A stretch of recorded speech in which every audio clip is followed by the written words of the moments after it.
हर हर महादेव, श्री शिवाय नमस्तुभ्यम। दोस्तों, आप सब पर बाबा की कृपा बनी रहे। आज हम आपको फिर से एक बार पशुपतिनाथ व्रत के बारे में बताएंगे। आज हम आपको बताएंगे आप पशुपतिनाथ व्रत में कौन सी गलतियां करते हैं जिसके कारण आपकी व्रत निष्फल हो जाती है, असफल हो जाती है, आपको उससे कोई फल की प्राप्ति नहीं होती है।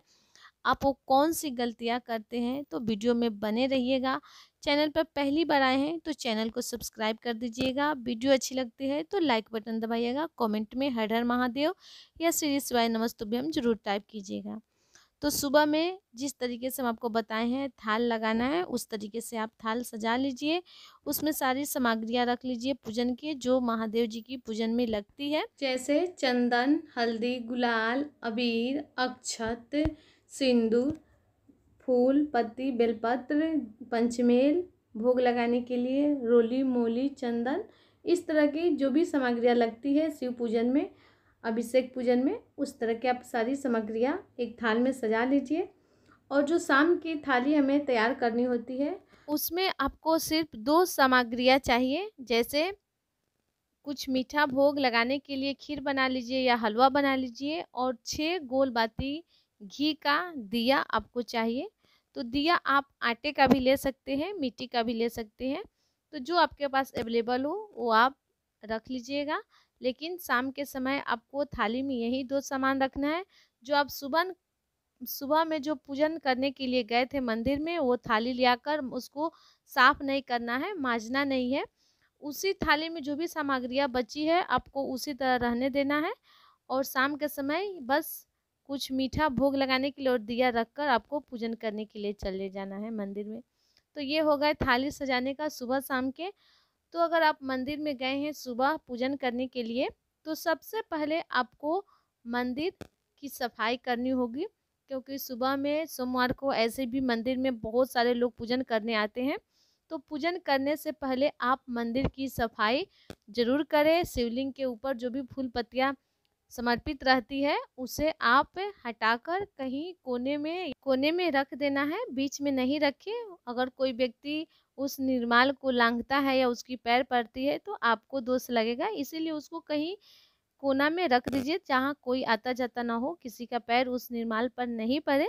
उसके बाद आप प्रेम से बैठकर शिव जी की अभिषेक पूजन कीजिए। जो भी आप सामग्रियाँ ले गए हैं, पंचामेल ले गए हैं, उसके बाद जल ले गए हैं, रोली मोली, चंदन, अक्षत, अबीर, गुलाल, सिंदूर, और उसके बाद फूल पत्ती बेलपत्र सब समर्पित करके भोग लगा दीजिए। एक बात हम आपको यहाँ पे बताना चाहेंगे, जो आप सब गलतियाँ करते हैं कि सुबह में ही सिर्फ हमें पंचामृत चढ़ानी होती है, शाम के समय हमें पंचामृत नहीं चढ़ानी है। शाम के समय आप केवल सिर्फ जल का छींटा दे दीजिए, या थोड़ा सा आप बहुत जल भी समर्पित कर सकते हैं, क्योंकि कई कई मंदिरों में शाम के समय शिव जी की जो श्रृंगार होता है हो गया रहता है, तो वहाँ पे आपको जल समर्पित नहीं करने देते हैं। तो केवल जल का छींटा ही दे दीजिएगा और पूजन कर लीजिएगा।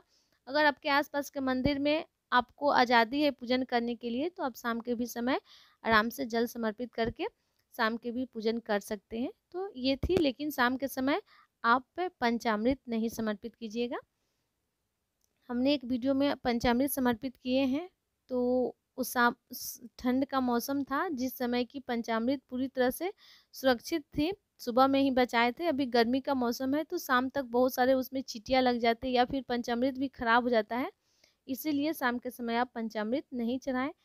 तो ये हो गई सुबह की पूजा। उसके बाद आपको वही थाली ले आकर रख लेनी है। शाम के समय आपको उसी थाली में 6 दिए, जो कि हम आपको पहले भी बताए हैं, घी का गोल बाती वाली रख ली है। दिया आटे का हो या मिट्टी का हो, जो भी आपके पास उपलब्ध हो वो रख लीजिएगा।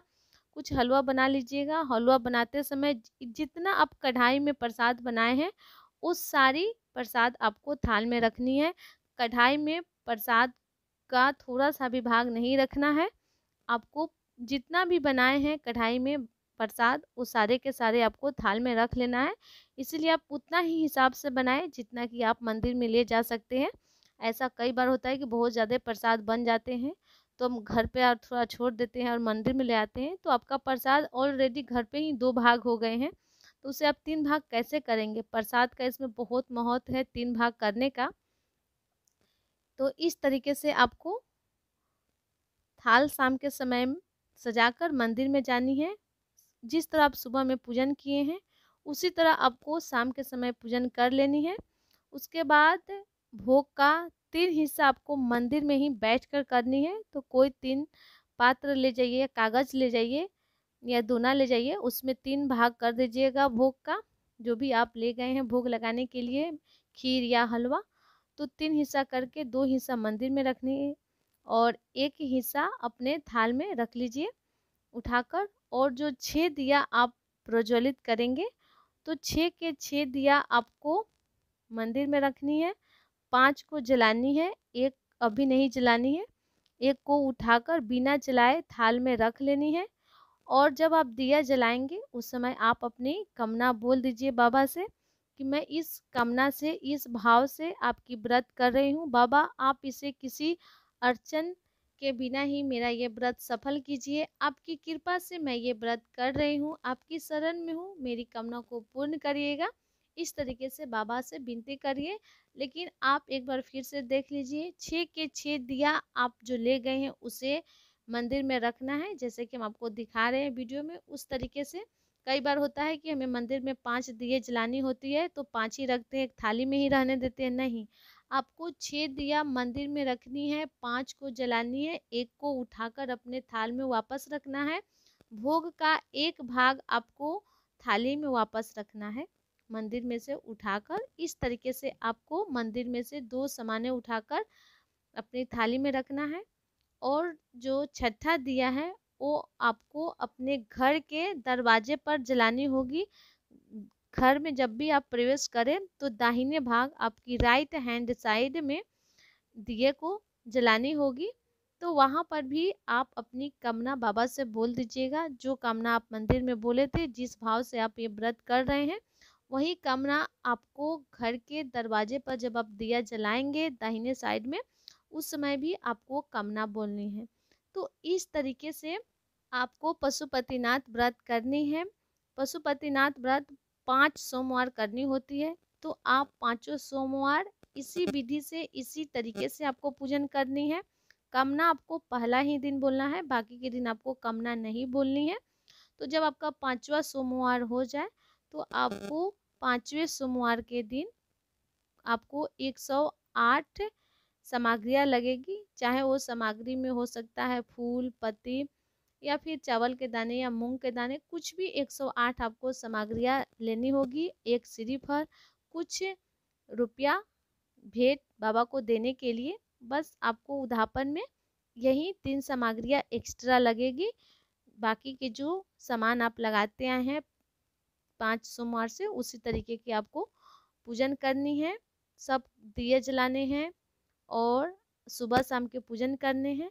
जब आपको शाम के समय पूजन हो जाए तब बाबा को 108 सामग्रियाँ जो भी आप ले गए हैं वो बाबा को श्री शिवाय नमस्तुभ्यम बोलते हुए एक एक सामग्रियाँ समर्पित करनी होगी।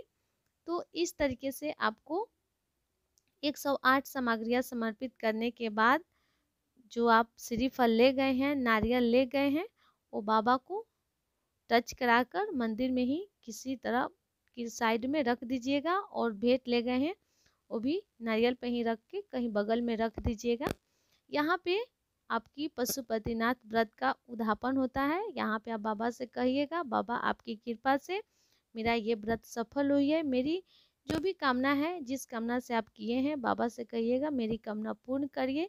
ये तो ऐसा व्रत है कि 2-3 ही सोमवार में आपकी कामना पूर्ण हो जाती है।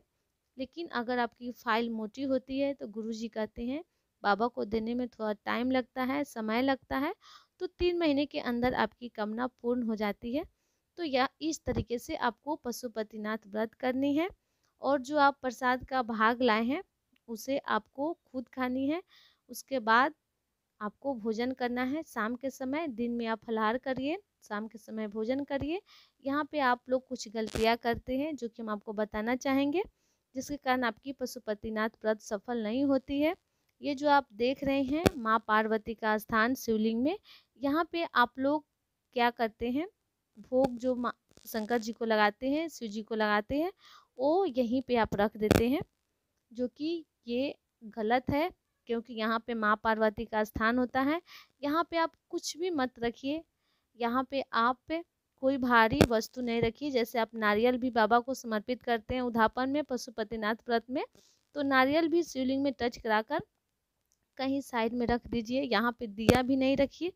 तो इस तरीके से आप छोटी छोटी गलतियाँ करते रहते हैं, जिसके कारण आपकी व्रत निष्फल हो जाती है, आपको सफलता नहीं मिलती है, और आप गेस भी नहीं कर पाते कि मैंने ऐसा कौन से गलती किए। अच्छे से दिए भी जलाए, भोग भी लगाए, उपवास भी किए। तो आज के बाद अगर आप ये गलतियाँ कर रहे थे तो नहीं कीजिएगा। एक केवल पशुपतिनाथ व्रत में भी नहीं, आप अगर प्रतिदिन भी मंदिर जाते हैं तो भोग दिया इस माँ पार्वती के स्थान पर, माँ के हस्त कमल पर नहीं रखिएगा। नीचे कहीं मंदिर में ही साइड में रख दीजिए। बाबा आपकी जरूर सुनेंगे, आपके ऊपर प्रसन्न होंगे। जो भी आप गलतियाँ करते हैं उसे सुधारने की कोशिश कीजिए। तो इस तरीके हैं पशुपतिनाथ व्रत करने का सही नियम। अगर आप पशुपतिनाथ व्रत कर रहे हैं, बीच में रजो धर्म आ जा रही है, तो उस दिन आप उपवास रखिए। व्रत को नहीं करना है, पूजन नहीं करना है। अगला बार से आप फिर से व्रत कीजिए। आपकी जो रजो धर्म में उपवास रखे हैं वो व्रत में नहीं हो गिनती होगी। तो इस तरीके से अगर और भी कोई पर्व आ जा रहे हैं जो आप पहले से करते आ रहे हैं, तो आप पहले के जो फास्टिंग करते आए हैं, जैसे एकादशी हुआ, तीज हुआ, तो आप वो व्रत कर लीजिए। उसके बाद फिर से पशुपतिनाथ व्रत चालू कीजिए। तो ये थी पशुपतिनाथ व्रत के पूरी विधि और नियम। उम्मीद करते हैं कि आपको पूरी विधि और नियम समझ में आई है और आज के बाद आप ये गलतियां नहीं करेंगे। अगर आपको कुछ भी पूछना है तो आप हमसे कमेंट में पूछ लीजिएगा। हम आपके प्रश्नों की पूरी कोशिश करेंगे रिप्लाई देने के लिए। तो आप सब पर बाबा की कृपा बनी रहे। हम फिर मिलते हैं आपके लिए एक और नया वीडियो लेकर। तब तक के लिए आप सबको फिर से श्री शिवाय नमस्तुभ्यम।